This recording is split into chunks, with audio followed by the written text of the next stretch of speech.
The government has declared a state of emergency.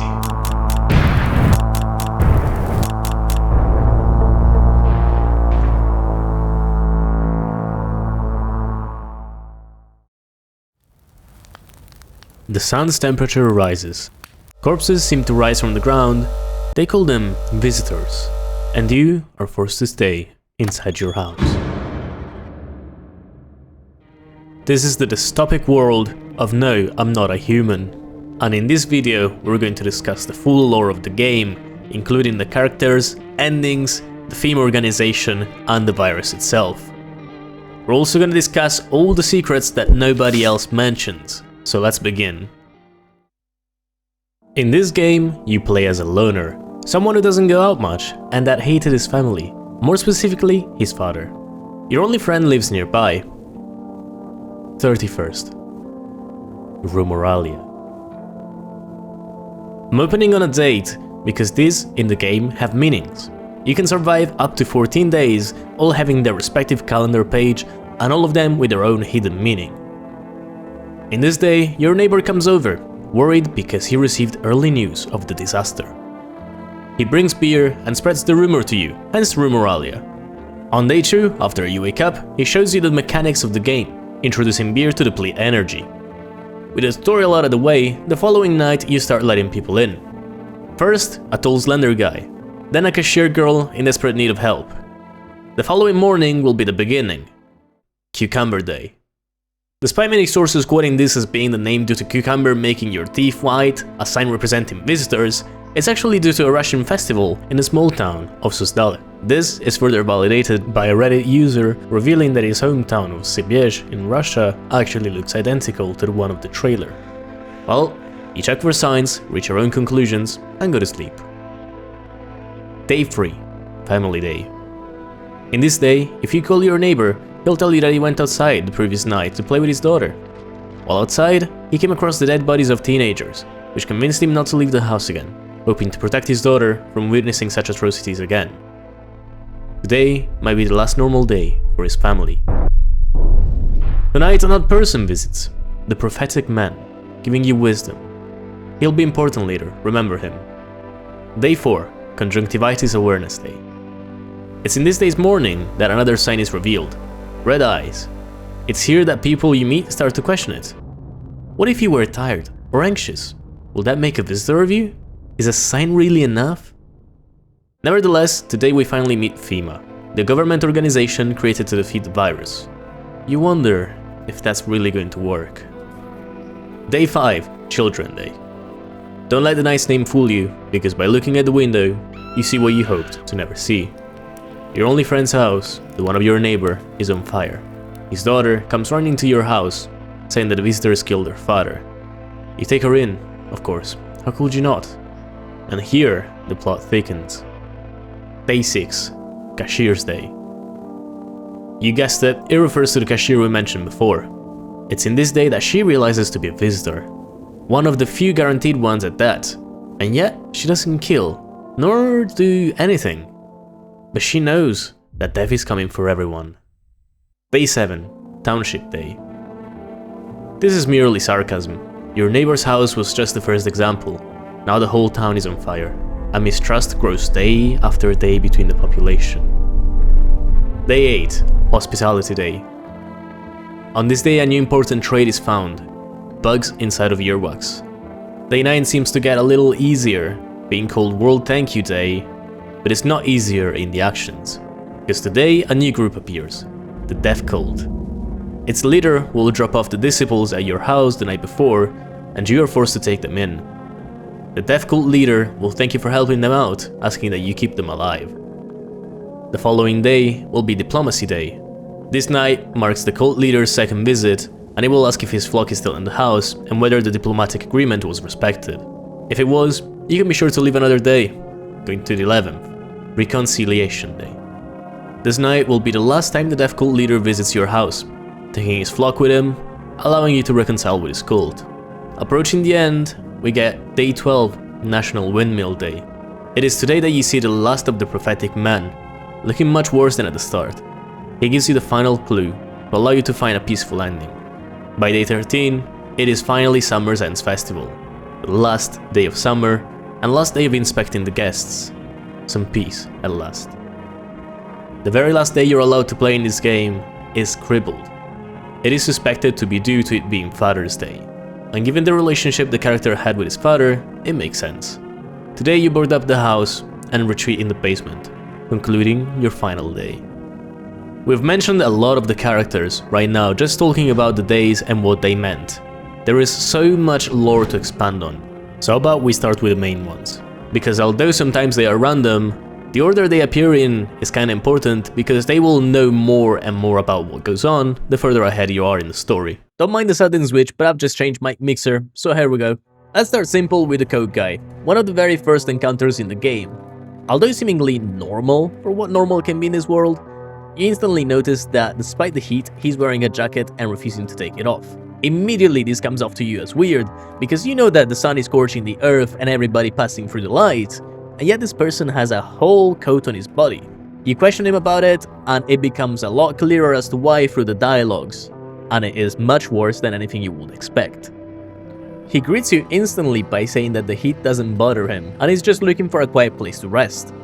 Picking the right choice, he quickly expands on asking whether or not you think if he's a visitor, because the suspicion will raise, he's walking with a jacket on. He says he isn't, but he has a request, and he will ask it later because he doesn't feel ready to trust you yet, and oh boy will that be revealing. During your first interrogation, of course, the first thing you'll ask is, are you really keeping the jacket on? And he answers that yes, he is, and there's one thought that frightens him. He's frightened by the idea of taking it off. He quickly explains it as he can get warm even in the heat, and says that if he removes the jacket, he will die from the cold. Or even worse, remain alive and feel colder. Quickly you follow up by asking if he doesn't sweat under it, because who wouldn't? And quickly he replies that no he doesn't, because the body sweats to cool itself, but he doesn't think he can get any colder. You go to sleep feeling uneasy. Is he really afraid of taking it off to die of cold, or is there something else that he's hiding?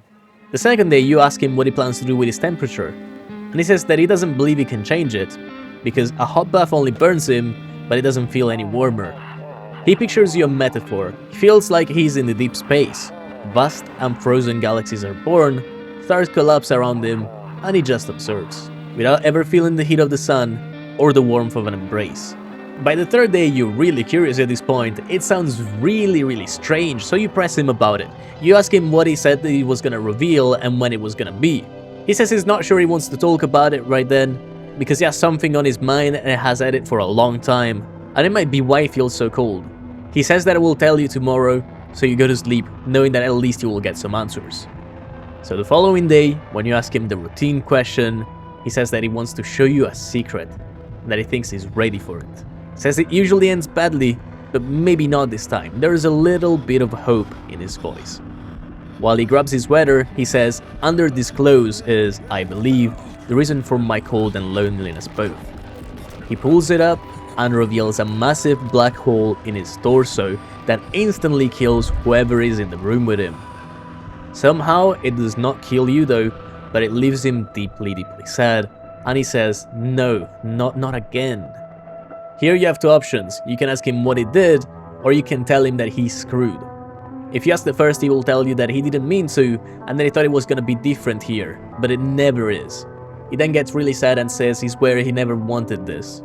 If you tell him he's screwed instead, he says that this is the same as before, and that he's a fool for thinking it will be different. He asks you not to be rash, and that he didn't do this out of malice, that it was never his goal. So you can either shoot him, or kick him out. If you shoot him, he says that maybe it's for the best, and that at least he will no longer feel cold. If you kick them out instead, he said that a bullet would have been faster, actually asking you, and then saying that the sun will take longer. So he asks you the courtesy of staying until nightfall. There's more disturbing stuff to unveil than just the dialogues, that being the things you can expect. If you check the eyes, he will tell you that his narrow pupils are because the cold has frightened his skin, and that eyes are a window to hell, not to the soul, because his soul burned out a long time ago. If you check his hands instead, you'll find out that he once ripped all of his nails off. It is really a gruesome scenery. You may think, wait, you can inspect armpits as well, but he has a hole in his torso. What happens then? During that scenario, he asks you to quickly glance at it, and he says that he bared it all out of respect for you. You wouldn't know what he meant until you find out what's under the shirt. This makes the very first complex character of this story that reveals more than it seems by the appearance. While the black hole itself is a mystery as to how it ended up on his body and what it actually does, it did kill everybody in the room with him, but it did not kill you. And the fact that it didn't kill you will come up later on in another discussion when talking to another character. The Immortal Man. When you first meet, the Immortal Man asks you whether a purple-haired girl in a poncho has been by the house. He continues by saying she's his daughter, who has been missing since the beginning of the apocalypse. They had been planning to leave the area before the heatwave struck, knocking him unconscious. When he woke up, his house was empty, and there was no trace of his daughter, which caused him to leave in order to search for her. Now there is our first doubt because he was knocked out by the wave, but we don't know whether it was inside or outside the house, meaning he could very well be a visitor. As we've seen, same story comes from the cashier girl who was knocked out, woke up at night and didn't think much of it.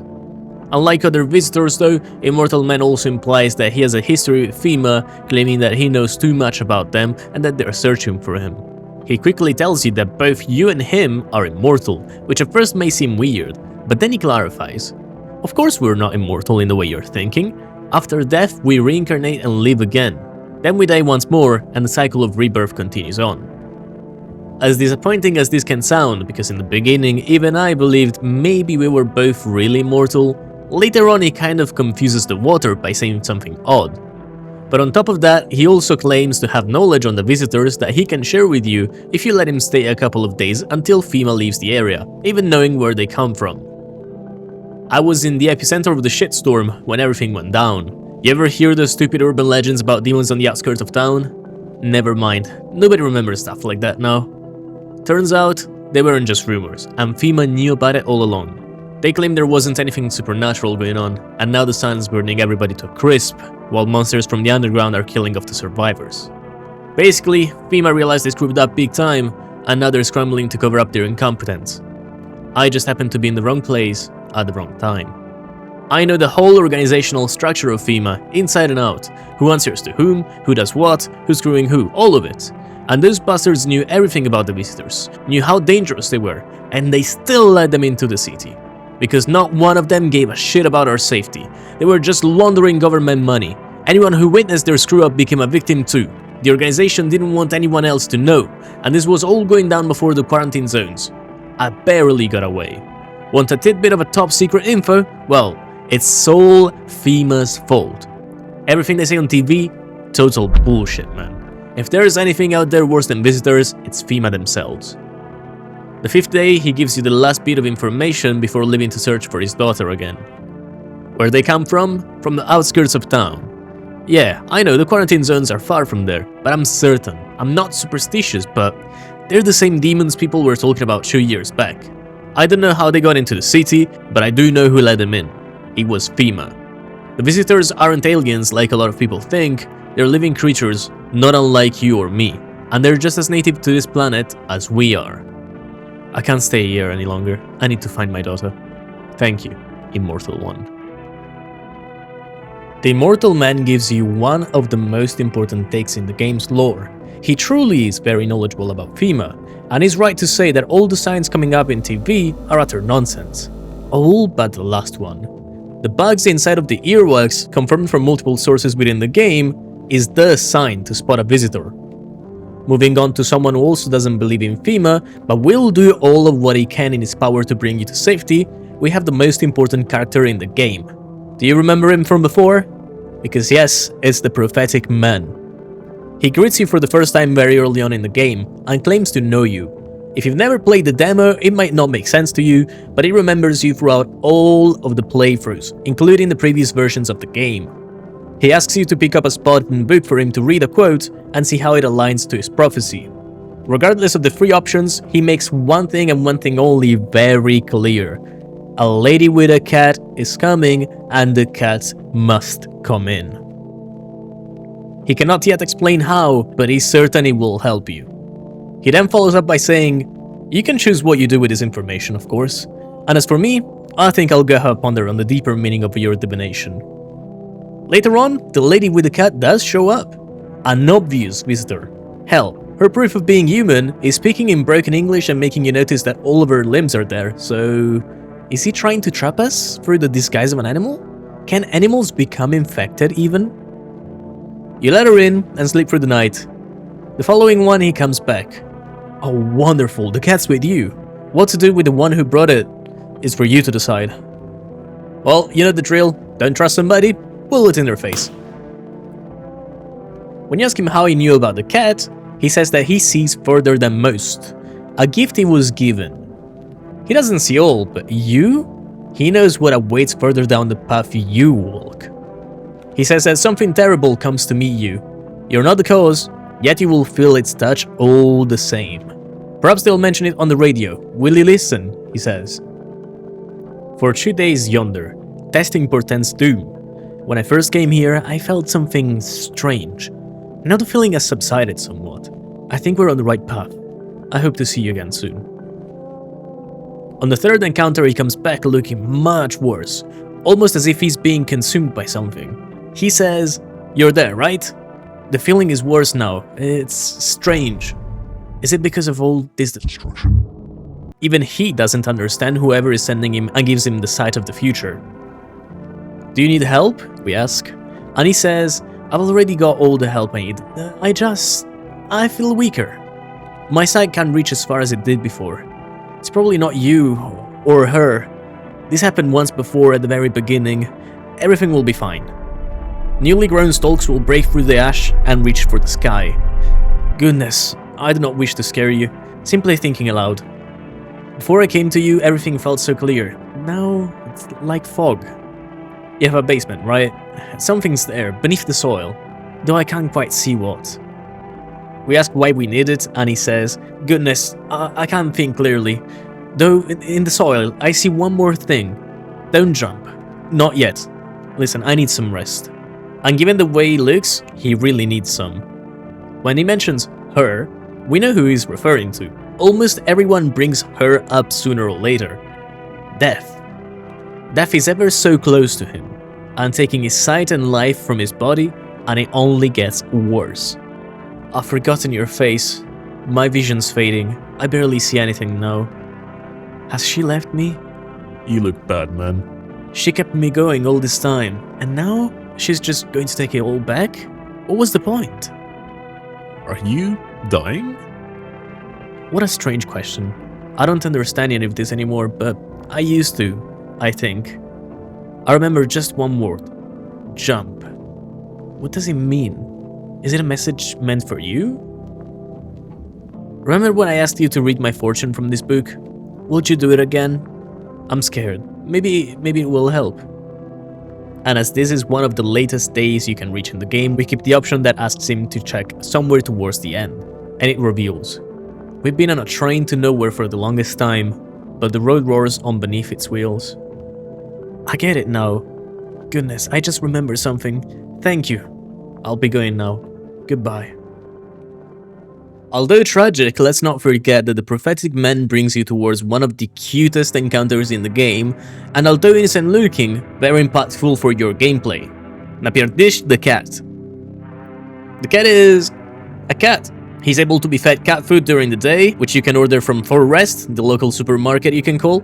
And if you feed him, no human guest will be killed by visitors during the following night in the event that you have visitors present in the house. Outside of this interaction though, the cat has been speculated to be tied to the dream, an event that happens when you have visitors in your house for multiple nights in a row.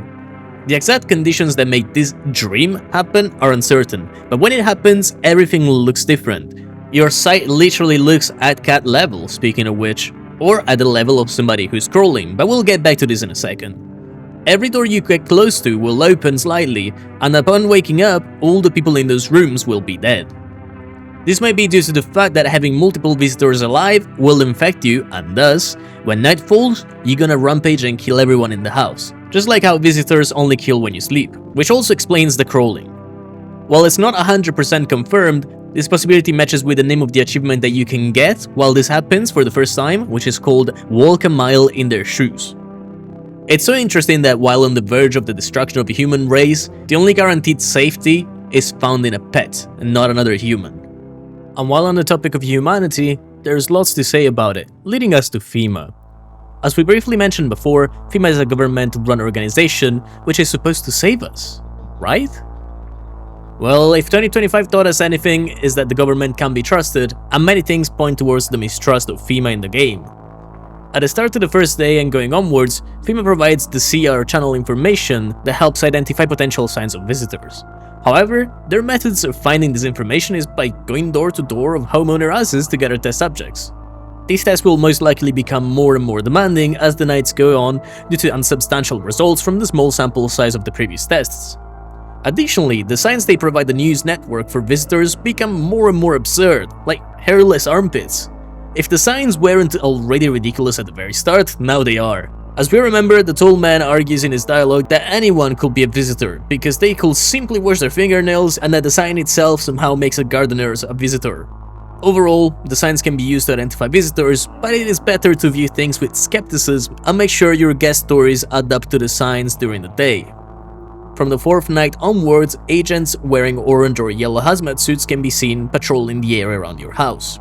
By that point, they claim to have seized and identified 27,000 visitors. But despite these claims, the issue is not contained. You are given the freedom of choice, telling them to get lost and that you don't want anything to do with them.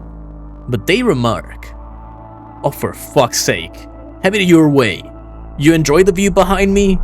That's what happens when stubborn assholes like you get in our way. Resist and it'll happen again. We care about this city, just give us people." Hinting that perhaps the people that burnt your best friend's house down in front of his daughter weren't really visitors, but FEMA officers, and they demanded either for his wife or the kid. When he refused, they killed him and burned the place to destroy the evidence. FEMA is also connected to one of the 10 endings that conclude your journey in this messed up world. Despite the critical situation, there is a multitude of ways your path can end. Some very nice, some not so much. Spoilers ahead, so be advised. Ending number 9, Embrace the Inevitable, is the only ending we've already discussed, the one from the prophetic man leading you to jump into the tunnel. Where we'll actually begin is ending 2 and 3, the most normal ones. Those that depend on how many visitors you have with you by the end.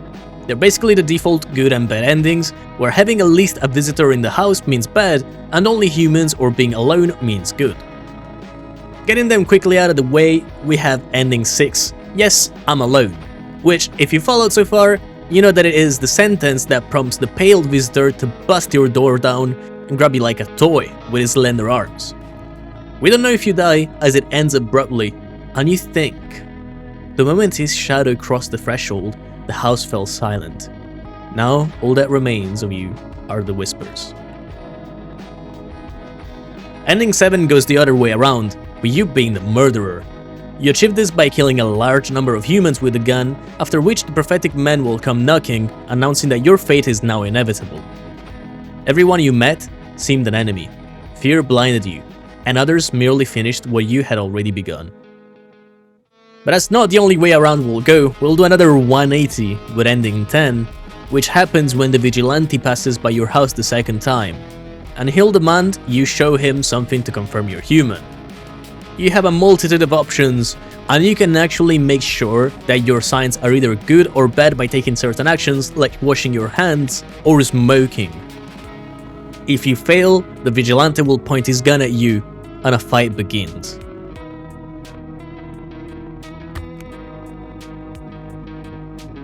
One trial ended, only for another to begin.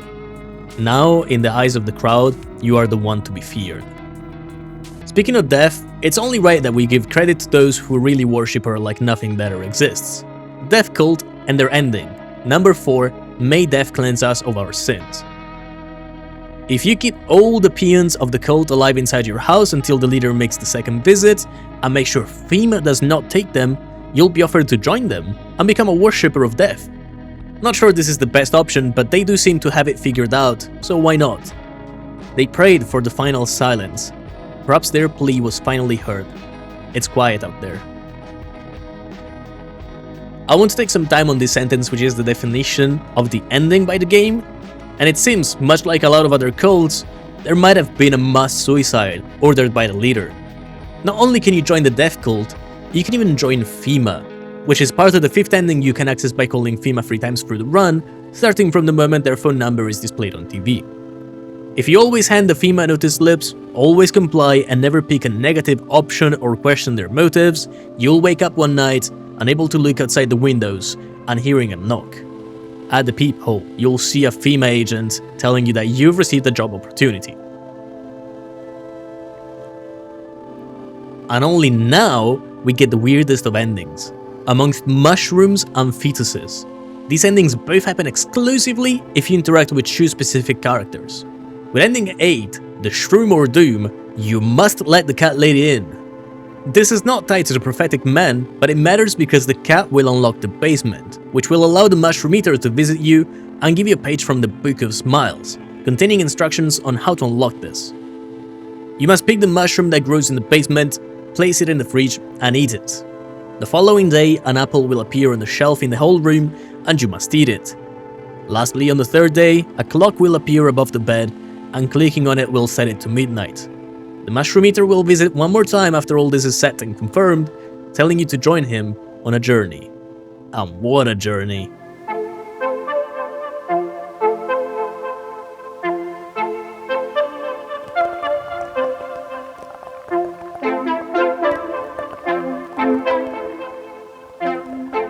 Last but not least, the fetus, ending a 1. If you let the seductive woman enter the house and interact with her only throughout the kindest dialogue options, on the 4th day together, she'll meet a tragic and gruesome death. Her stomach explodes and a fetus is nowhere to be seen. Once you interact with the curtains, you'll hear it, and it will change location. Find it throughout the house and kick it out. The following night, you'll see it from the window drinking dog's milk. Observing this and then going to the door will show you what you've truly done. You sense a presence nearby. You saw the child, yes, but that's not what this is about. Something keeps watching you? A choking fog smothers the world, swallowing every sound. Its silence envelopes the world like cotton. It sounds like people are whispering. You call out, but the air falls still. Is meeting them a good omen? Or are they harbinger of disaster? The child stirs in their arms.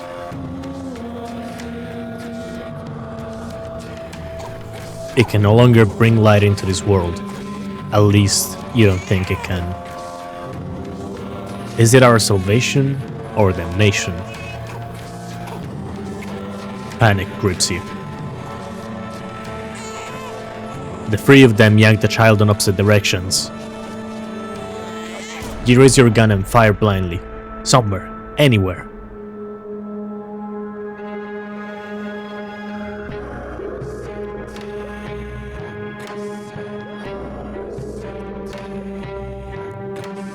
What's happening?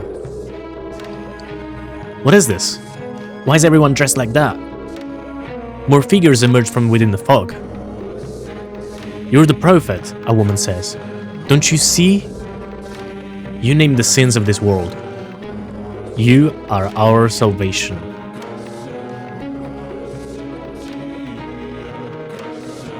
The child would have led us to a kingdom of horror, a dark temptation. But you will drive the darkness away and usher the coming of paradise. Your sacrifice will save us all. Her words leave you paralyzed. What is this madness?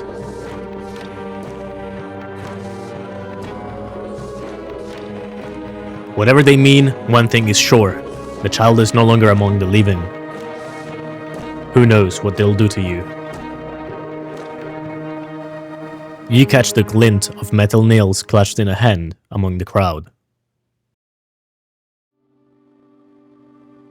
I believe this to be my favorite ending because it entails that the fetus is the Antichrist and you are the only thing that was able to save humanity for good. We finally reached the end of the entire lore of No I'm Not a Human, and I hope you really enjoyed this. It took me like 80 something hours to animate and make everything in total. So if you'd like to drop a follow and check my other videos or a comment with a game you'd like for me to showcase, I would really appreciate it. This said, please watch out tonight and watch out for who you let inside. Nameless out.